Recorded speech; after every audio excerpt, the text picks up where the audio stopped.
Halo teman-teman semuanya, senang sekali bisa bertemu kembali akhirnya dengan teman-teman semuanya untuk kita berdiskusi, kita ngobrol tentang satu pembahasan yang unik dan ini menjadi pembahasan yang semua orang mengalami, semua orang punya struggle, punya tantangan dalam konteks ini, yaitu tentang malas. Malas ini bisa menyerang dan datang kepada siapapun. Entah itu orang yang berpendidikan, latar status apapun, kondisinya seperti apapun, akan ada masanya malas ini menyerang seseorang. Nah, termasuk kita. Nah, dalam konteks ini, rasa malas itu wajar. Dan terkadang itu adalah sosok sensitif dari diri kita yang rasanya ingin terus di zona nyaman, ingin terus rebahan, tidur, scroll media sosial, hal-hal yang enjoy sifatnya. Namun, bagaimana jika rasa malas ini justru hadir di tengah deadline, di tengah tugas-tugas, di tengah banyak sekali kewajiban yang harus segera kita selesaikan dan kita tuntaskan. Tentu, rasa malas yang hadir di situasi yang sedang tidak tepat ini justru malah mengganggu dan kita berpikir bagaimana kemudian untuk bisa mengatasi bahkan menghilangkan rasa malas ini, gitu kan ya. Nah, berbicara tentang rasa malas, tentunya rasa malas itu sendiri seperti tadi saya katakan, ketika rasa malas ini hadir yang justru malah mengganggu sesuatu hal yang seharusnya berjalan dengan baik, dengan lancar, tugas itu terlaksanakan, maksudnya terselesaikan gitu ya, tepat waktu, dengan baik, semua kewajiban, deadline semua kita selesaikan. Tentu akan sangat menyenangkan juga untuk diri kita dan kesehatan psikologis mental kita. Nah, untuk kita yang Gen Z, rasa malas ini mungkin sudah menjadi teman yang sangat akrab. Saking akrabnya dia bisa datang kapan saja dan merenggut waktu kita semau dia. Nah, teman-teman semuanya, rasa malas itu, kalau misalnya kita tidak menggerakkan diri kita, memaksakan diri kita untuk bergerak, maka rasa malas akan terus melekat pada diri kita. Maka mari kita buat pergerakan, teman-teman buka pemikiran dan lakukan sebuah pergerakan. Niatkan dalam diri kita, misalnya dari mau tidur. Coba teman-teman schedulekan kapan teman-teman harus tidur sehingga besok pagi bisa bangun dengan cukup pagi, kemudian dengan diri kita yang full bisa diajak produktivitas di esok hari. Jangan sampai teman-teman malah tidur terlalu larut malam sehingga susah bangun pagi ataupun bisa bangun pagi tapi rasanya loyo atau lemas badan kita. Nah, itu sebab dari begadang teman-teman semuanya.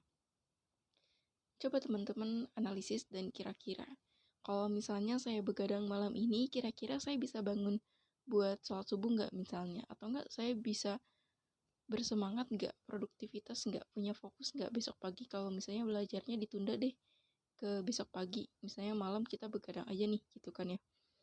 Atau mungkin bahasa menyimpangnya self reward, self love, dengan bersantai-santai di malam hari, dengan me time, mungkin dengan banyak hal yang teman-teman lakukan seperti scroll media sosial, tidur-tiduran, dan hal-hal yang tidak berfaedah atau tidak bermakna.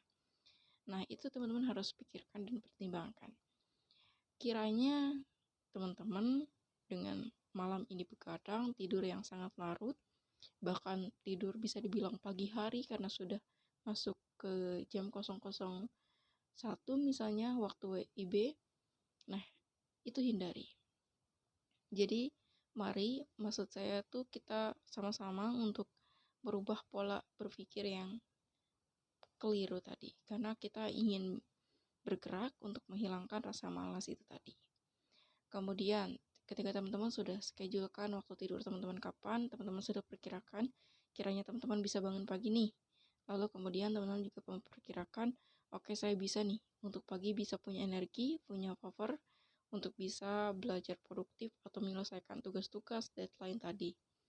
Oke, jika sudah seperti itu, kemudian teman-teman mulailah untuk melakukan hal kecil yang bahkan menurut teman-teman itu sangat sepele dan sepertinya itu tidak akan sangat membantu saking sepelenya hal itu, tapi lakukan hal yang sepele itu. Karena jika teman-teman ingin deadline itu cepat selesai dalam satu waktu, ingin perfect, ingin benar melaksanakan tugas itu, teman-teman tidak akan pernah mulai-mulai. Teman-teman tidak akan pernah mulai-mulai. Teman-teman akan kembali terjebak pada zona yang sama, menunda-nunda, atau rasa malas kembali datang kepada diri teman-teman. Jadi, lakukan hal itu walaupun hal itu sederhana ataupun kecil. Lakukan saja. Jadi kita cicil dari hal yang kecil dulu, yang sederhana dulu. Kemudian gerakan diri kita, buang pikiran jauh-jauh untuk menunda-nunda. Oke, saya kerjakan ini dulu, cukup 5 menit. Atau enggak cukup satu paragraf atau satu tugas misalnya. Gak perlu untuk mengukur pada suatu hal yang langsung besar. Gak perlu sih. Karena itu tidak akan membantu apa-apa. Justru ketika kamu sedang berada di zona malas, kemudian kamu sudah berusaha melawan diri untuk tidak malas atau melawan rasa malas itu, kemudian malah kamu memulai untuk kembali setelah melaksanakan, menyelesaikan semua itu dengan langsung kamu berpikir ingin semuanya selesai, ingin semuanya perfect, ingin yang terbaik, ingin benar langsung, percayalah, kamu akan kembali menunda-nunda. Jadi stop untuk menunda-nunda dan kemudian lakukan langkah kecil, sekecil apapun itu. Setidaknya kalau pelajar nih, setidaknya buka aja dulu laptop kamu. Entah itu habis buka laptop cuman baca separagraf tutup lagi, gak apa-apa. Setidaknya itu ada pencapaian kecil. Nah, teman-teman, kabar baiknya ketika teman-teman sudah mencoba hal yang sangat sepele, hal kecil dari ingin menyelesaikan suatu hal tadi, ketika teman-teman sudah membuka laptopnya, sudah mulai melihat kembali tugas-tugasnya, maka teman-teman itu secara tidak langsung, secara tidak sadar, secara tidak direncanakan, intinya teman-teman akan tergerak kembali untuk aku pengen deh terus untuk berada di sini menyelesaikan tugas ini gitu. Oke, BTW sebelum lanjut, kalau ada suara lain masuk ke video ini, ada suara toke mungkin masuk, enjoy aja ya. Oke.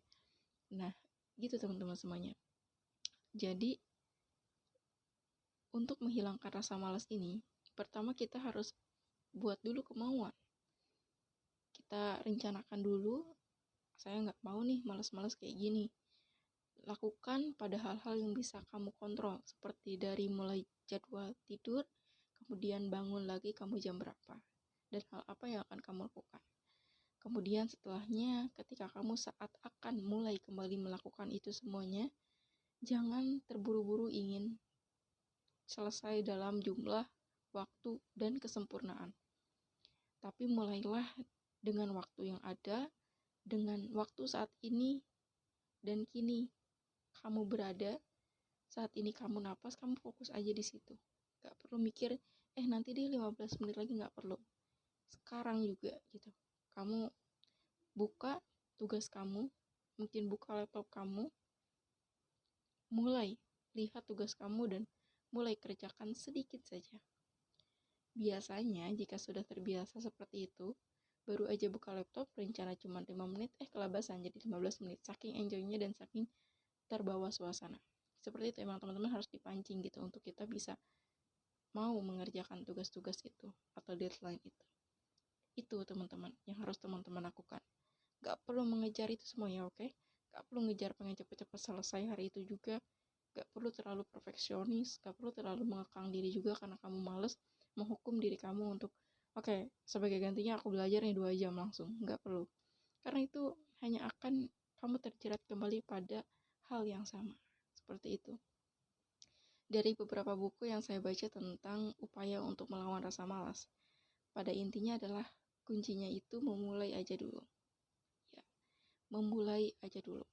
Itu tadi, ketika kita sudah mulai, tanpa sadar kita menikmati prosesnya, tiba-tiba kita belajar lebih dari yang kita rencanakan dari hal kecil tadi. Misalnya kita, oke deh 5 menit dulu deh, buka dulu, oke deh cuman baca aja, gak sengaja kamu malah sekalian nyelesain, sekalian ngisi, nggak kerasa udah 15 menit aja berjalan. Kayak gitu.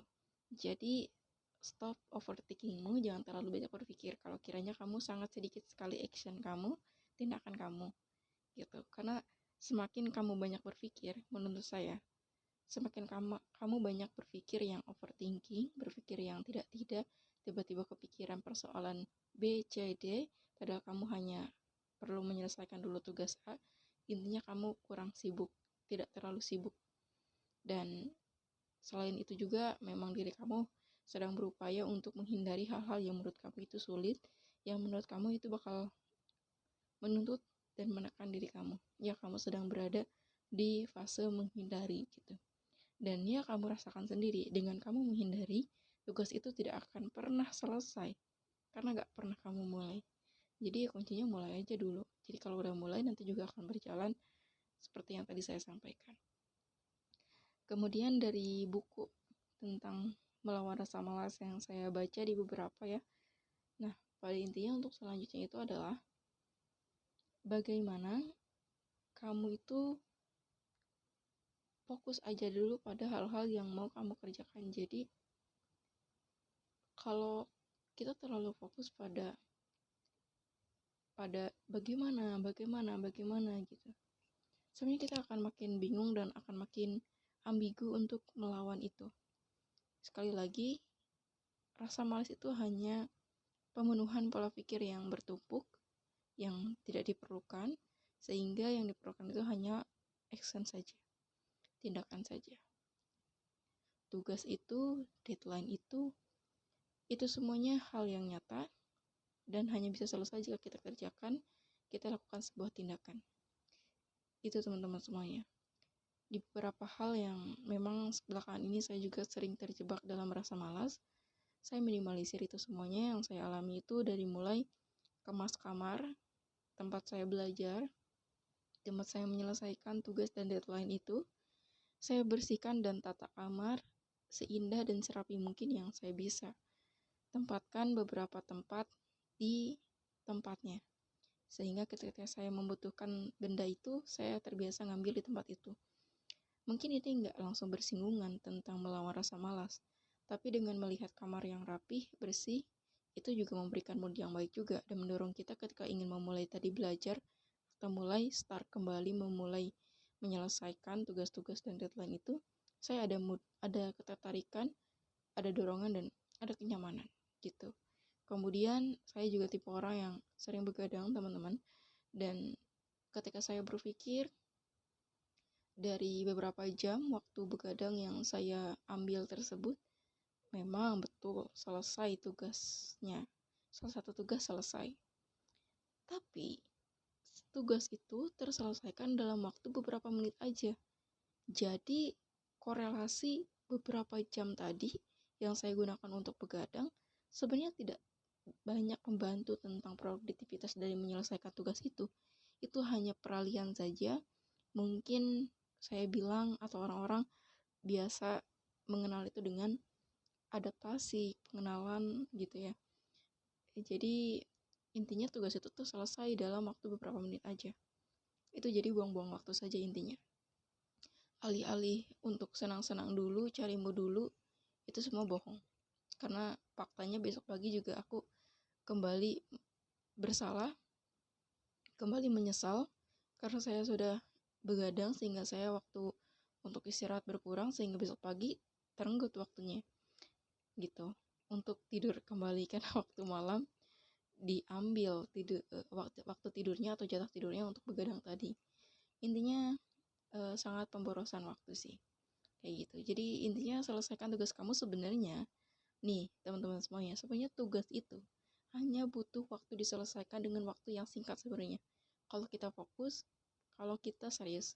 Coba deh teman-teman ingat kembali ketika teman-teman ada satu tugas itu punya deadline nih, harus diselesaikan misalnya besok. Nah malam ini teman-teman tuh SKS atau sistem kebut semalam, selesai tiba-tiba ya. Gak tahu tuh energi dari mana tiba-tiba selesai ya. Pokoknya selesai itu semua tugas yang bertumpuk yang kamu pikirin dari hari-hari sebelumnya itu selesai dalam waktu semalam. Jadi waktu-waktu sebelumnya yang teman-teman buang untuk overthinking, untuk menunda-nunda pekerjaan tadi, tugas-tugas tadi, nyatanya bisa selesai dalam waktu kurang lebih semalam. Intinya, tugas kita tuh sebenarnya tidak memerlukan banyak waktu sebenarnya. Hanya kita saja yang memberikan banyak sentuhan emosional, dramatisasi dalam pengerjaan tugas itu. Ya, itulah yang sebenarnya terjadi teman-teman. Jadi kurang-kurangi untuk begadang, karena begadang itu selain untuk kesehatan tidak baik, jika korelasi terkait tugas deadline yang harus kita kerjakan juga tidak banyak membantu, bahkan banyak merugikannya. Sekali lagi, tugas itu hanya bisa diselesaikan, sebenarnya selesai dalam waktu yang singkat. Hanya saja kita yang memberikan sentuhan emosi dan dramatisasi di dalamnya, sehingga tugas itu memperpanjang, jadi mengulurkan dirinya, sehingga itu tadi selesai dalam waktu yang mungkin kita mepet-mepetkan itu. Andai saja ketika kita fokus coba mengerjakan satu hal, kita selesai dalam waktu yang singkat, kemudian sisa lainnya kita bisa manfaatkan untuk bersantai mungkin. Tidak apa-apa, dan kita juga tidak ada perasaan bersalah, karena kita sudah selesaikan tugas itu, betul kan? Nah, itu mungkin teman-teman semuanya. Seperti itu, jadi buat teman-teman yang sedang berjuang untuk melawan rasa malas, jangan terlalu fokus untuk bagaimana, tipsnya apa, strateginya apa. Gak ada itu semuanya. Teman-teman hanya perlu untuk fokus sedikit saja, perlahan aja, buka bukunya, buka laptopnya, lihat saja tugasnya. Nanti juga teman-teman akan terdorong untuk menyelesaikan tahap bertahap itu semuanya. Intinya hanya perlu action. Jangan terlalu banyak berpikir, kiranya berpikir hanya akan membuang-buang waktu, dan kiranya berpikirmu terlalu banyak daripada action kamu, lebih banyaklah untuk bertindak saja, untuk melawan rasa malas. Intinya kembali ke produktivitas gitu. Dan sedikit berbicara tentang produktivitas, jangan terlalu ambisius juga tentang produktivitas. Intinya kita sedang-sedang sajalah. Jangan terlalu ambis juga untuk ingin produktivitas terus-terusan dengan ambal-ambal atau semua hal tentang misalnya saya sadar waktu itu berharga, saya tidak ingin membuang-buang waktu, saya ingin memanfaatkan waktu yang ada dengan baik, skandal apapun itu semuanya hanya dramatisasi saja. Ya bagus produktif, tapi sewajarnya saja, maksud saya jangan terlalu over juga, karena khawatir kamu akan terjebak pada demotivasi. Pada akhirnya perbandingannya jadi sama aja gitu kan. Oke, salam belajar. Sekali lagi senang teman-teman bisa bertemu kembali, kita ngobrol-ngobrol lagi dengan teman-teman. Saya senang sekali. Semoga teman-teman semuanya selalu sehat dan kita sama-sama belajar untuk menjadi pribadi, individu yang lebih baik dari hari kemarin dan dari diri kita yang hari ini.